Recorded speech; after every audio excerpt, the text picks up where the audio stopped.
Hello and welcome to the Be Formless Flow Driven CEO podcast. Fabulous Friday for you, Yan Grinshtein. Welcome to the show. Thank you. Thanks for having me. No, thank you. Yeah, it's so bizarre, isn't it? Like you're in California, it's Friday, you said right around 3 p.m. And here I am Yep. Saturday morning, 10 a.m. It's just like it's kind of like you're in the past. I do the audience will be a Yeah. bit like eye rolling right now, sick of me saying it. But you're in the past. I'm in the future. Yes. We're here. We are in the present right now, and yeah, it's pretty cool that we can have these conversations. So I can tell you what's been happening in the future. You can tell me if the past was any different to my past. But anyway, we're not going to talk about that today. But Awesome. I'll keep messaging you for the future. yeah, awesome. Sounds good. I feel like there's a whole series or some sort of show about that, like past, present, past, future, and then being in the present. It's pretty funny. Um, Yeah. but Jan, you're the founder and CEO of Cepien AI, and you started the company in May 2 years ago. So very, very new. It's a post-COVID baby. I won't say a COVID baby, but it's a post-COVID baby. And I've had quite a few Mhm. conversations with entrepreneurs who have started their business either in COVID, post-COVID, or just before. It's a real theme going on here. And it's an insight intelligence corporation. It's an AI native clarity and execution platform that turns scattered product data into insights, recommendations, and autonomous action for product and design teams. And it's AI for product teams who want to ship 120 times faster. And I'm like, what does that mean? But I'll get you to explain that to us. You're a human-centered design leader. You've got over 20 years across agencies and startups. So we've got something in common actually, because I said to you pre-show, my background's advertising and communications, 25 plus years. So I've got lots of questions. Cepien AI, I should say, is headquartered in San Francisco with a distributed team. And I absolutely resonated with your, excuse me, insight lived experience when you booked in for the pod. And I'm going to share it with the audience now because I think it will set the scene for our conversation. Okay. You said real growth in life comes when you are ready to become a nobody, to become somebody again. And that's been me Correct. for the last 3 years. When you change careers or do a switch up, you do. I didn't realize Yeah. you become an absolutely nobody. But oh my gosh, how cool is it when you are a nobody and once you drop your ego, right? Anyway, Yeah. I'm going to hand it over to you. Tell us a bit about your journey and then why you also shared that insight. Yeah. Well, my journey is pretty big and pretty large, and if anyone goes deeper to research of who I am and what I've done in my life, you'll understand that that specific quote, I guess, is resonating with me from a very early age because I'm a three-time immigrant. So I was born in Soviet Union. I grew up in Israel. I lived in Canada for 6.5 years. Then I moved to the United States. I used to be homeless. I used to be homeless in New York, and Wow. essentially that was the spark that built my design career. From there, I kind of became a visual designer, graphic designer, then art director and whatnot. And then, just like you told me pre-show, I burnt out. I got fed up with the agencies. I quit. And then I pivoted into UX. And so when I pivoted to UX, that was the moment when I moved back to New York in 2014. And I literally had to start from scratch. I actually had a conversation with somebody yesterday about that I had to forget all of my accolades, all of my achievements. I used to be an art director managing a pretty large team, working with companies like Volkswagen, Microsoft, Deloitte, BlackBerry, and whatnot. And now suddenly I find myself in New York trying to figure out what I want to do next with my life. And I'm pivoting into this new found field called UX at the beginning of, 2010s.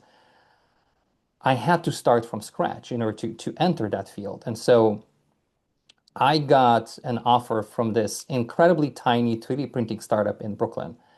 The pay was 60K a year after taxes. It was barely $32,000 a year. Living in Brooklyn, it's basically below poverty line.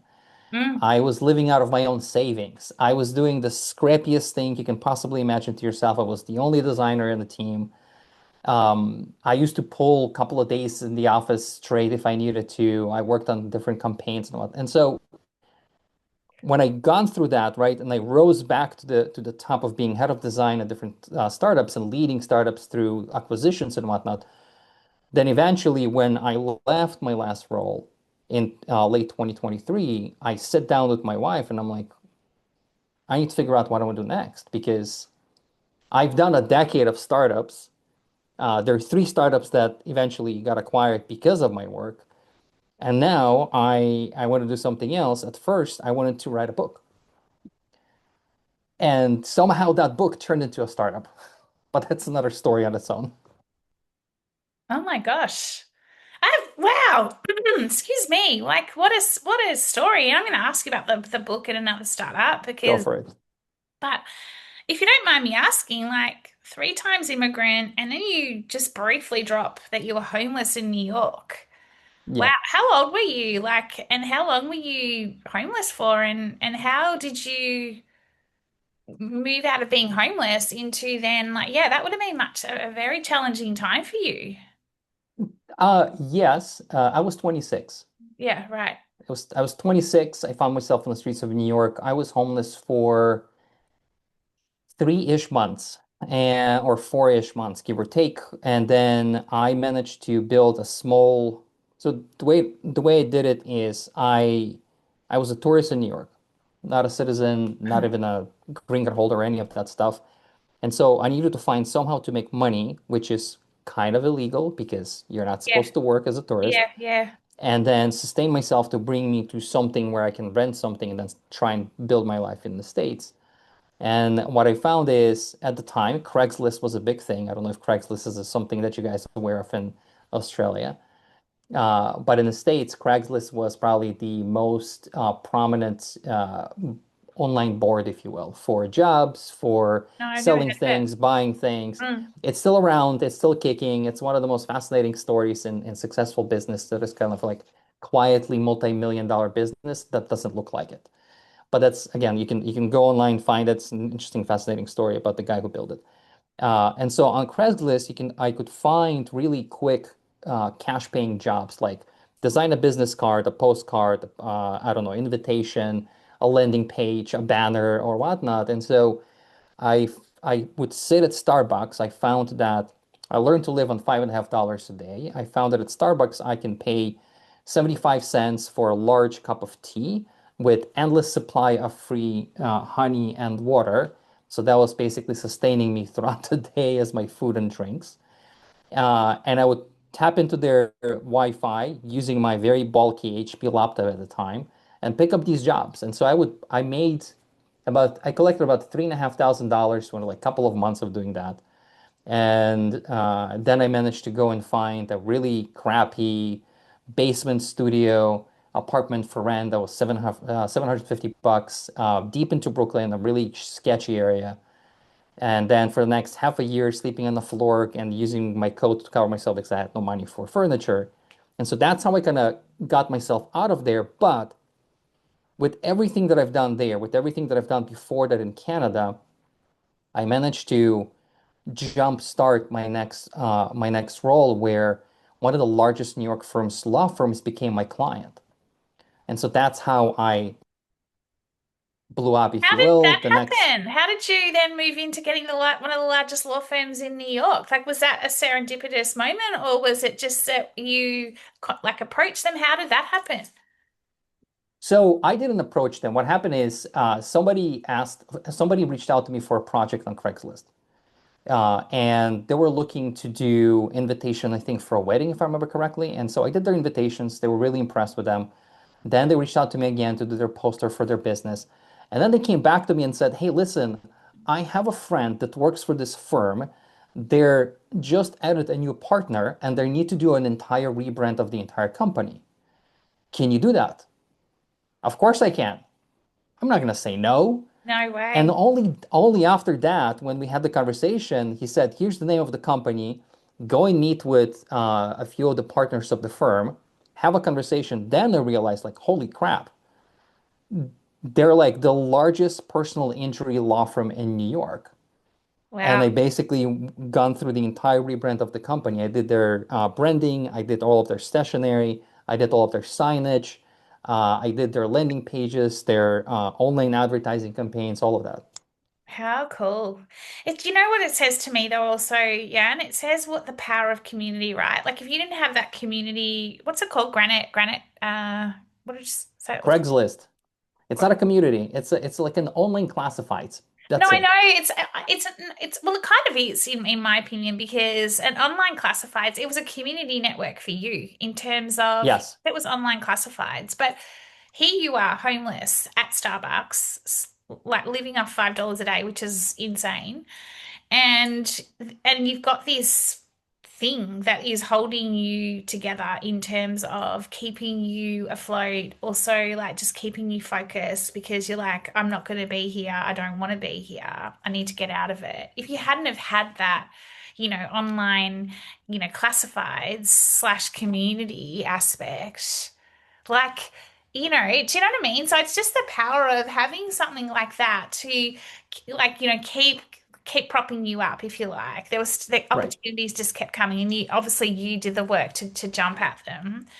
It's quite an incredible story and it's kind of just reminds me that, like you can be at as rock bottom as you are, but there is always opportunity. There is always possibility. It's a mindset thing. It's how you go, all right, I'm here now, but how do I get myself out of it, if that makes sense?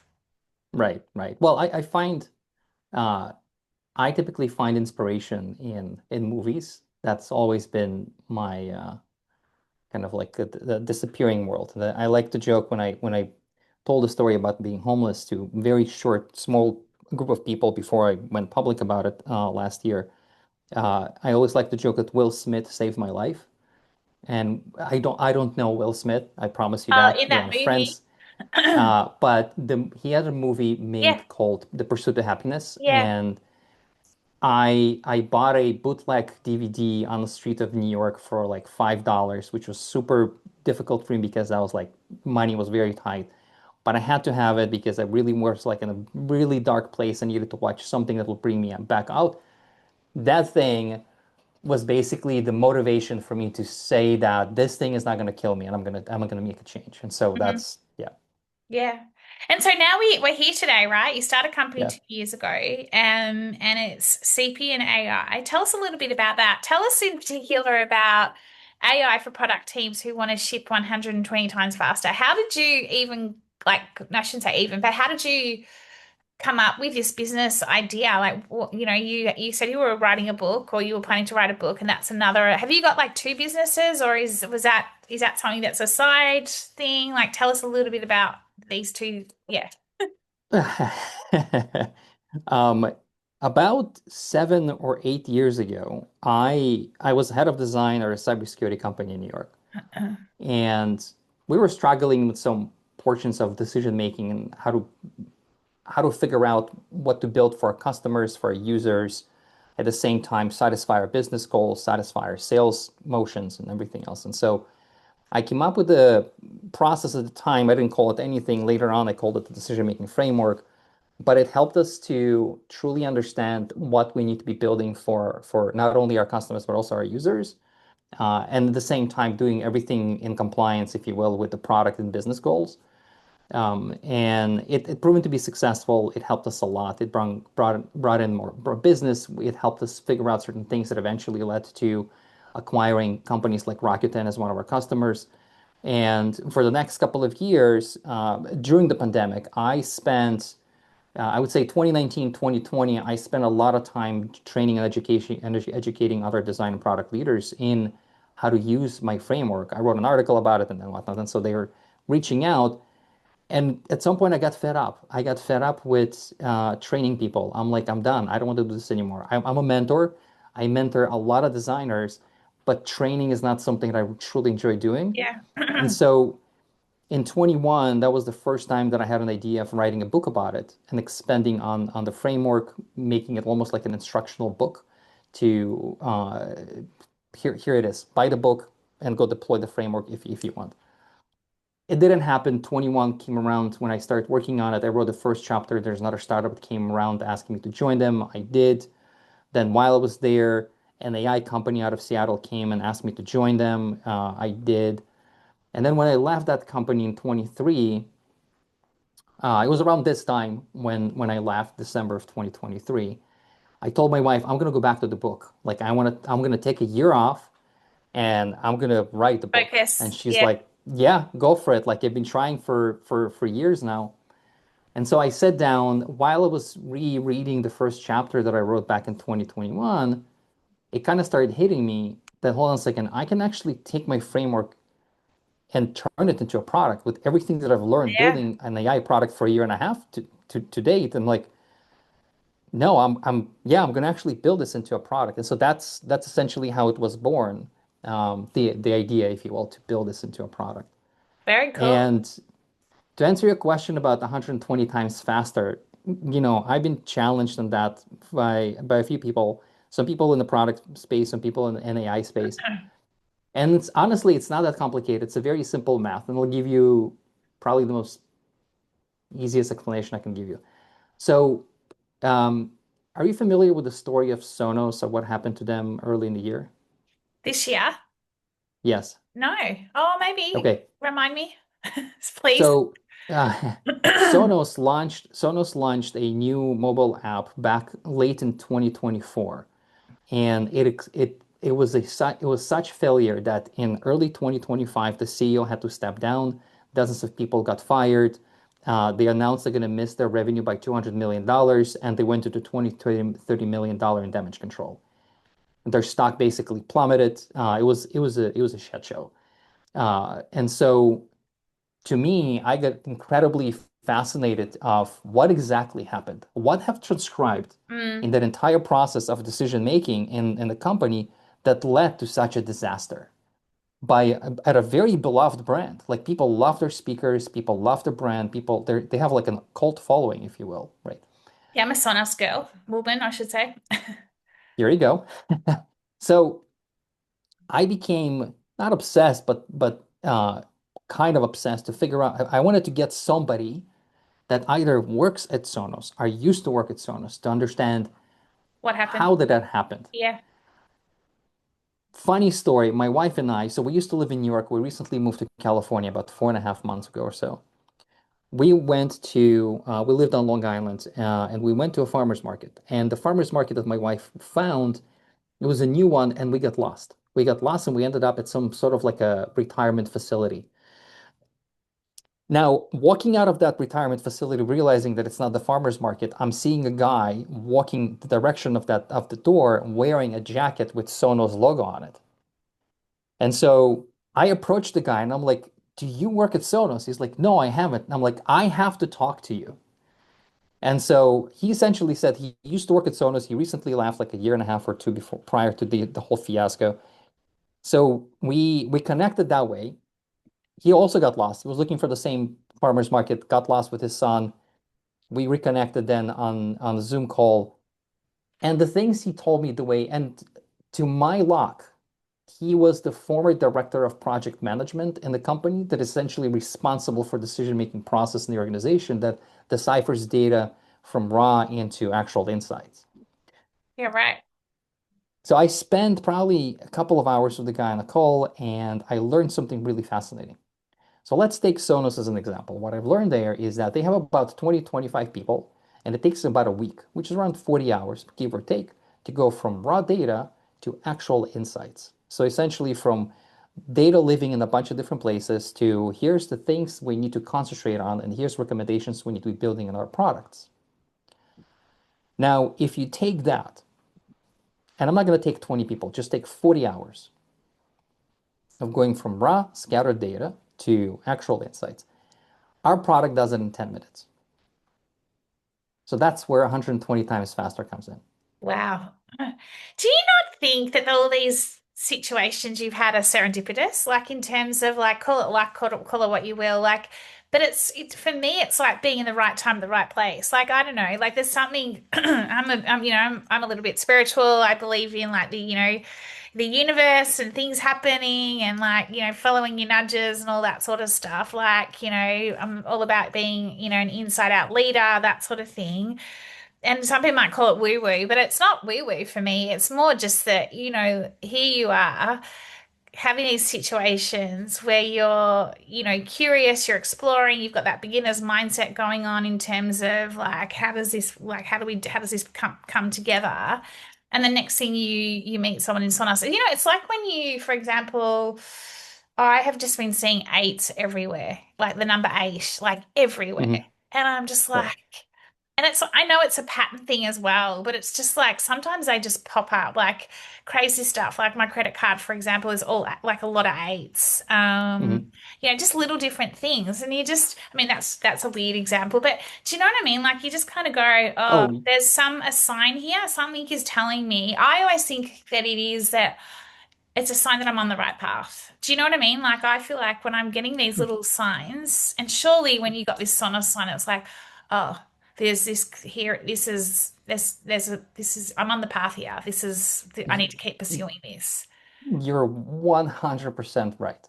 Yeah, cool. Like 100% correct. Like I used to do portfolio workshops at Pratt Institute in New York for, graduates to build their portfolios to go out into the world and find a Mm, job. And I always kept telling them, outside of how to build their portfolios and case studies and whatnot, that opportunities in our life come our way all the time. The difference between people who succeed in certain areas, and people who don't is the difference.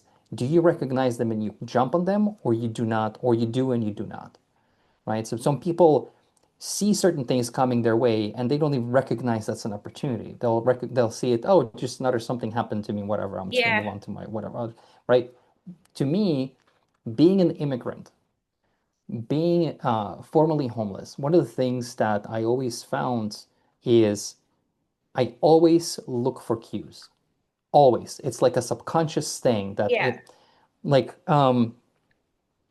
I was, some maybe too much information, but I was in the shower today and I listened to this. It's not a podcast, it's like a platform that gives you scientific papers in kind of like a more human language explanation, right? And I was listening to one of those, and as I was in the shower, I heard something that sparked a thought. I came to my computer, I went looking for it, I discovered something that is like, oh my God, this will actually build our product, help our product to succeed a lot better. And it's a rudimentary, something very simple thing about how do you, and it's about video games. How do you essentially incentivize people in video games to keep playing, keep doing, keep investing, keep running into it, right? Like keep going deeper.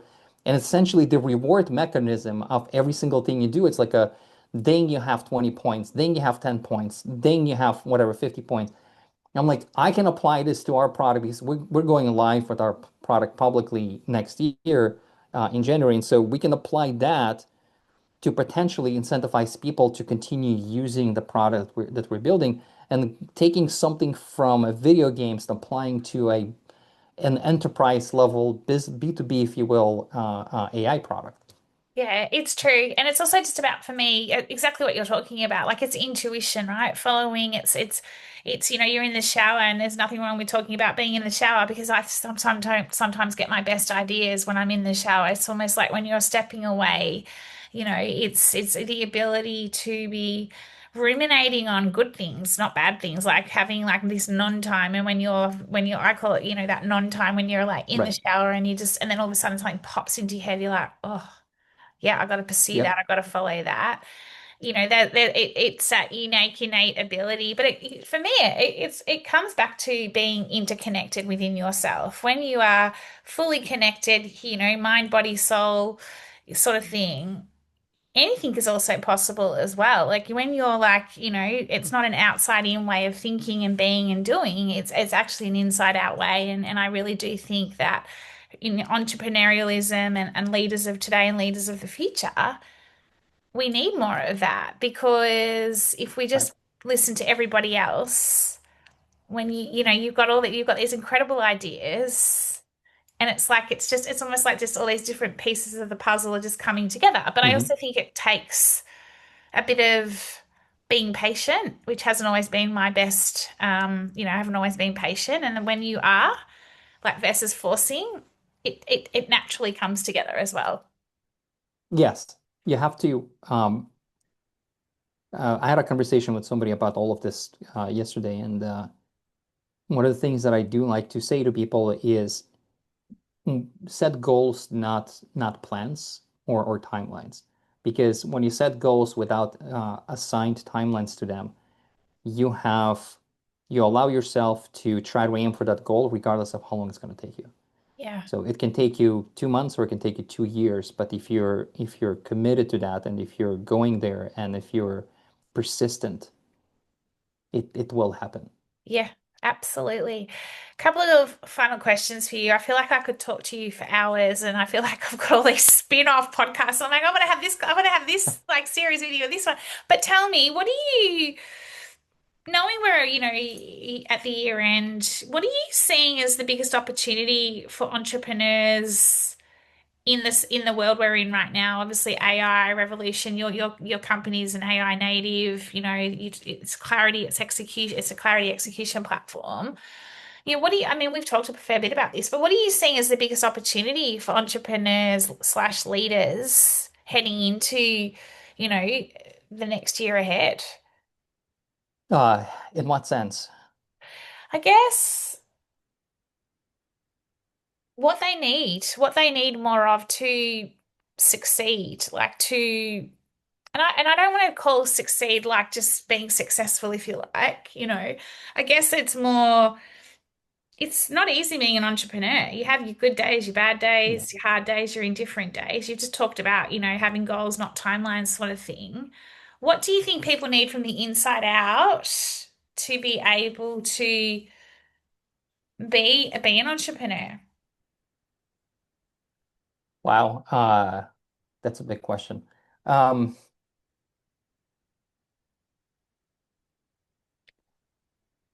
I can maybe answer this in two ways. One, I can make it more a little bit technical to a degree Yeah, and paraphrase an investor from a VC fund called NEA, which is NEA.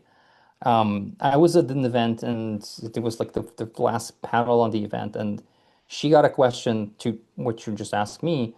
She got a question of what would you recommend to all the founders or all the teams out there over the next 18 months to be yeah. successful and be resilient and be essentially proving themselves as somebody that will go into the future without any problems. And her answer was essentially describing her product to a degree. And I don't want to brag about that, but she said it's all about unifying data and having this collective knowledge within the organization. Because one Collective of the biggest knowledge. problems that always ex yes, one of the issues that always existed in organizations is there's too much data that's constantly scattered and people Yeah, don't know how to harvest it together, right? And yeah. so decisions are being made in a very kind of a semi-blindfolded environment, right? So that's kind of on a business side, on a technical side, that you need to have a holistic view of 360 degrees of your entire data flow to understand really what you need to do and where your business should be going and what you should be building on your product or for you to be scalable and successful into the future. Mm, Now, on the personal side, I would say, and this is something that I recently started a TikTok. Don't ask me. I'm not a big fan of TikTok, but one of my advisors said, start a TikTok, so I did. I think you'll be great. Um, okay, I hope so. And I just posted a video right before getting on a call with you about uh, personal health and well-being. One Mm, of the things that I've noticed moving to San Francisco from New York, New York is a hustle culture. yeah, I've lived in New York for a decade. People are always in a rush somewhere. And if you stop a New Yorker on the street and ask them where they're rushing, I promise you 90% of them will not give you the answer because they don't know. They're just rushing. I need to get somewhere. Where? I don't know, but I need to be there somewhere. So what I found in San Francisco, it's not about necessarily people rushing somewhere on the street. It's about the bragging rights of founders that they're working 20 hours a day, 7 days a week. And coming from my experience being in agencies, where in my last role at an agency, I used to pull 3, 4 days at the office without going home yeah. I've done those. because of massive Same. campaigns, something urgent happening, Pictures. something is breaking. Yep. It burned me to a degree that I had my first nervous breakdown when I was, I think, 27. Mm. like that was a wake-up call for me. And so right now, building a startup, right, at the same time, I wake up every day, 5 or 6 a.m. I have my own regiment. I go to sleep around 10, 11. So I do work a lot. But at the same time, I also allow myself to find the time to, I'm a cyclist, so to go biking, to go to the gym. I love photography. You can probably see a bunch of cameras Yeah. behind me on my shelves, to go photographing. And the list goes on to find the things that bring me joy and not only on my business side. I love what I'm building, but I need an outside source for inspiration as well. And Yeah. that's the one thing that I recommend to people or founders to find that time to cultivate that personal health and well-being because I've seen situations when I worked at startups before where a founder collapsing and going through surgeries and getting heart attacks and their Yeah. boards and investors are freaking out. That's not a good place to be at. No. Yeah, two things come up for me there, and they're great. They're great insights and great, ways to wrap up the show in terms of you called out this collective intelligence. For me, this collective knowledge, this collective intelligence. It's like we've got all this data, right? We've got more data than ever, more more than ever. It's like how do we put it all together? How do we Yep, interconnect it? It is so important in business, and organizations for the team, the business, and the leader to all interconnect and thrive together, optimally thrive together, in my opinion. And I love that you called out that, product design observation because it's so true. And then the other part around this personal, health is wealth, right? Health is wealth. That's what we're talking about here. And yes, if you don't have that, you basically, what, I won't say the bad the language, but you're basically effed really. Like so, I've had burnout as well, and it's not sustainable. no, Yan, it's been a real joy talking to you and just listening to you likewise, and your story and this, like serendipitous moments, but the fact that you're sharing such vulnerability around, that you were homeless and it's nothing to be ashamed of. It was just a situation you were in. But you've shown also how there is always possibility no matter where you are and who you're becoming. And I absolutely love that you shared your story with us. Thank you. Thank you. of How do course, we happy find to. out more about Cepien AI? How do we find out more about you? And what is your TikTok channel handle? Now my TikTok handle is building startup. Has nothing to do with the company technically, I love it. at least not yet. More about our company can be found on our website, which is cepien.ai. Yeah. And it's a Cepien with a C, Cepien dot AI. Me, LinkedIn probably is the best place. Like that's where I share the most things, and you can find the most things about me. I also have a personal website for people who want to go and explore what I've done before and who I am as a professional. That's just my full name.com altogether, if you Well, will. awesome. Thank Um, you. so yeah, it's been fun. Thank you. No, thank you. And I'm wishing you a wonderful end to the year and happy holidays. Thank you. And might get you back on the show next year and hear more about where your next trajectory and where everything's at. So thank you so much, Jan. Of I'm course. loving the way you're continuously being formless, shaping, reshaping in life, leadership, and business. So thank you. Of course. And happy holidays to you and all your listeners, viewers, all of them. Thank you. Take care. All right.